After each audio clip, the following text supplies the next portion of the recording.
सध्या मित्रांनो महाराष्ट्रामध्ये एकच प्रकरण चाललं आणि ते कोणतं? शेतकरी पुत्र रविराज सावळे पाटील.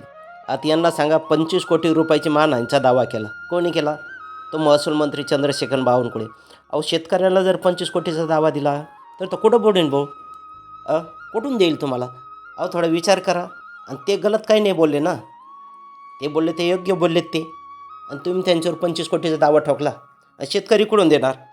अहो तुम्हाला जर शेतकऱ्याकडून जर 25 कोटी मिळाले तर मग शेतकरी किती श्रीमंत आहे. अहो आहेत ना दुसरे राजकारणी तुमच्यावर भरपूर लोकांनी टीका केलेली आहेत. त्यांच्याकडून मानमानी दावा भरून काढा. शेतकरी काय देईन? शेतकऱ्यांनी दिला असता तुमचं त्यांच्या कापसाला 1,00,000 भाव जर दिला असता, अजून शेतीमालाला भाव दिला असता तर तुम्हाला 25 कोटी देईन. आता शेतकरी कुठून देईल? शेतकरी देऊ शकत नाही, दुसऱ्या लोकांकडून वसूल करा. काय वाटलं आम्ही घाबरतोय? घाबरणाऱ्याची नाही शेतकऱ्याची अवलाद आहे. रामेश्वर दरेकर आहेत, मला वाटतं संभाजीनगर परिसरातले. त्यांचं म्हणणं असं होतं की चंद्रशेखर बावनकुळे महसूल मंत्री जे आहेत आपले, त्यांच्याकडे 1047 एकर किंवा 1147 असा काहीतरी आकडा त्यांनी सांगितला होता. परंतु तो आकडा मग चंद्रशेखर बावनकुळेंनी खोडून काढला आणि ते म्हणाले की माझी फार बदनामी झाली आहे, जरा या पत्रकाराला मी इंगा दाखवतो. तर अशा 6 लोकांना नोटिसा पाठवल्या आहेत चंद्रशेखर दादांनी, बावनकुळे साहेबांनी, की माझी मानहानी झाली, माझ्या आबरूचं नुकसान झालं, तर त्याची भरपाई तुम्ही 25 कोटी रुपये देऊन करा. तर तुम्हाला मी दाखवतो आता, तुम्ही बघा, ऐका काय सुरू आहे आपल्या महाराष्ट्रात. विकास कुठे आहे? विकास नाही, भलताच प्रकाश सुरू आहे म्हणजे सध्या. बघा, भक्तांमध्ये आनंदाचं वातावरण. खुळखुळेंबद्दल व्हिडिओ बनवला आणि बावनकुळेंनी 25 कोटी रुपयाची मानहानीची नोटीस मला पाठवलेली आहे. हे आहेत वकील, त्यांचा नंबर वगैरे वगैरे. याच्यामध्ये लिहिलंय की तुम्ही आमच्या साहेबांना लय बोललात की साहेब रडायलाच लागलं. मला म्हटले की नोटीस पाठवून दे वकिलांमार्फत. वाईट झालं. किती लाख रुपयाची रे? साहेबांची इज्जत किती लाखाची आहे? 25 लाख नाही बघा, 25 कोटीची आहे. साहेबांची इज्जत 25 कोटी रुपयाची आहे. आपल्याकडे नाही हो पैसे. हा, पण आमच्याकडे शेतामध्ये सध्या पिकं उभी आहेत. ती निघली की तिथं कुसळ नावाचं गवत येतं, ते न्या उपटून. खरं बोलल्यानंतर तुम्ही ह्या ज्या नोटिसा पाठवतायत हे गळचेपी करण्यासाठी, धमक्या देण्यासाठी किंवा वकिलामार्फत दबाव आणण्यासाठी चालू असलेले छक्के आहेत. आम्ही तुम्हाला फक्त प्रश्न विचारला की एवढं कसं काय आलं, कारण की तुमच्या निवडणूक विवरण पत्रामध्ये स्पष्ट उल्लेख आहे शेत जमीन, पण तुमचे जे काही तुमच्या नावावर आहे ते अकृषक क्षेत्र आहे. मग त्याचं सेपरेट राखणं पाहिजे होतं. चुका तुम्ही करणार, चोरी तुम्ही करणार, पैसा तुम्ही कमवणार आणि ते जनतेसमोर सत्य यायला लागलं की तुमच्या बुडाला आग लागणार आणि तुम्ही आमचा आवाज दाबायचा प्रयत्न करणार. पण तुम्हाला काय वाटलं आम्ही शांत बसू? अरे तुम्ही आम्हाला या नोटिसा पाठवण्यापेक्षा सरळ अटक करून जेलमध्ये टाका ना, म्हणजे आवाज तरी बंद होईल. भारत देश हा लोकशाहीवर चालतोय हे आता फक्त म्हणायलाच उरलंय. चंदगद्दार नेते, राज्यकर्ते आणि हे जे पदावरती खुर्च्या गरम करायला बसलेली मंडळी आहे, यांनी देश विकत घेतल्यासारखं वागायचं सुरू केलंय. यांच्याबद्दल कुणी काही बोलायचं नाही. बोललं की नोटिसा पाठवणार, वकिलामार्फत हे असले धमकी पत्र पाठवणार, म्हणजे सामान्य माणूस खचून जाईल, काही बोलणार नाही. तुम्हाला काय वाटलं आम्ही शांत बसू का? याच्यामध्ये एकाचं नाव नाहीये, 6 जणांची नावं येतात. 6 जणांना नोटीस पाठवली आहे. रामेश्वर दरेकर, रविराज साबळे पाटील, दीपक भाऊ केदार, अंजल्या अनपर्थी, त्यानंतर जागृत महाराष्ट्र न्यूज.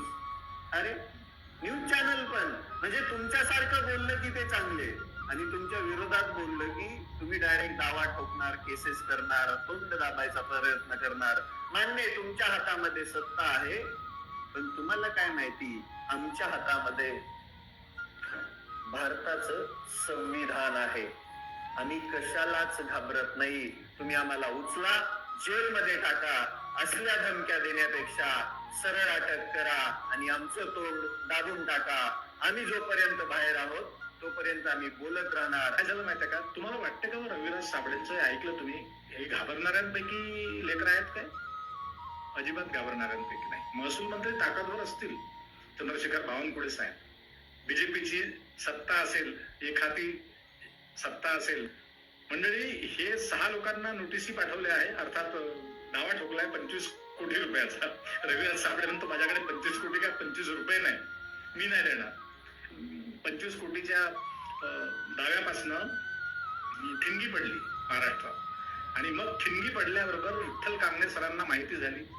विठ्ठल कांगणे सरांनी थेट रविराज साबळेचं घरच गाठलं. म्हणजे त्याच्यानंतर काय झालं या दोघांच्या भेटीत ते तुम्हाला सांगतो. विठ्ठल कांगणे सर रविराज साबळेंकडे कशासाठी आले तुम्हाला ऐकून घ्या. रविराज साबळेंवरती तुम्हाला माहिती आहे 15 दिवस अगोदर एक नोटीस त्यांना आरोग्य विभागाने पाठवली होती. मला वाटतं संभाजीनगरच्या अहिल्यानगरच्या काहीतरी. तर त्या नोटिसीचं उत्तर रविराज साबळेंनी अतिशय परखडपणे सुंदरपणे दिलं. त्या ऑफिसरची बोलतीच बंद केली रविराज साबळेंनी त्यांच्या ऑफिसात जाऊन. त्यामुळे मला आदरणीय महसूल मंत्री बावनकुळे साहेब यांना ही विनंती करायची आहे की छोट्या छोट्या लोकांवर दावे कशाला ठोकतात.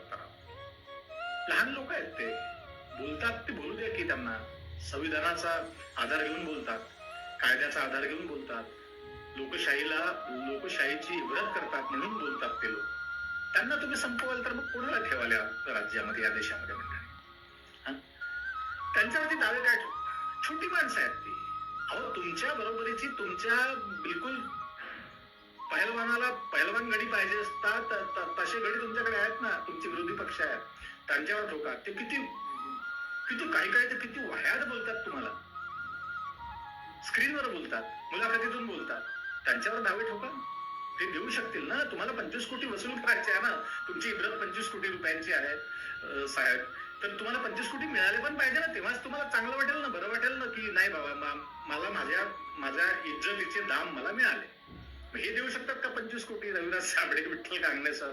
आमच्यासारखे लोक 25 कोटी कुठून देईल तुम्हाला? आमच्याकडे काही नाही. अशांवरती दावे ठोकून काय करावं बावनकुळे साहेब? तुम्ही तुमच्या प्रतिस्पर्ध्यांवरती दावे ठोका, म्हणजे मजा येईल. त्यामुळे मला वाटते, मला विनंती करायची आहे, आदरणीय मुख्यमंत्री महोदयांना विनंती करायची आहे की ह्या असल्या भानगडी बघायला आता महाराष्ट्राला वेळ नाही. त्रासले आहे तो लोक, त्या महागाईला त्रासले आहेत, तो गॅस सिलेंडर मिळत नाही त्याला त्रासले आहेत, ते कर्जमाफी झाली नाही त्याला त्रासले आहेत, सोयाबीन अनेक वर्षापासून त्या 3,500-4,000 हजाराच्या वरती त्याचा भाव जात नाही, कापसाला भाव 7,000 हजाराच्या वरती कधी जात नाही. मी तर खुलं चॅलेंज देतोय बावनकुळे साहेबांना, तुम्ही महसूल मंत्री आहात ना, पेरा, माझं शेत पेरा आणि उत्पन्न काढून दाखवा, पैसे वाचवून दाखवा. चॅलेंज आहे तुम्हाला. प्रॉफिट वाचवून दाखवा तुम्ही. आणि त्या प्रॉफिट मधून एक शेतकरी काय करत असेल, लेकरा बाळांचं शिक्षण करत असेल, काय तुम्ही उत्कर्ष आणि विकासाच्या भाषा करताय. आणि कशाला 25 कोटी रुपये यांच्याकडून वसूल करायच्या मागे लागले? आरोप करतायत. त्यांना काही कागद पुरावा सापडला ते आरोप करतायत. तुम्ही दुसरा कागद आणा त्याच्या वरती आणि तो दाखवा की नाही हे तुमचं खोटं आहे. असं करू नका. माफी मागा तुम्ही. माझी अब्रू गेली, तुम्ही माफी मागा.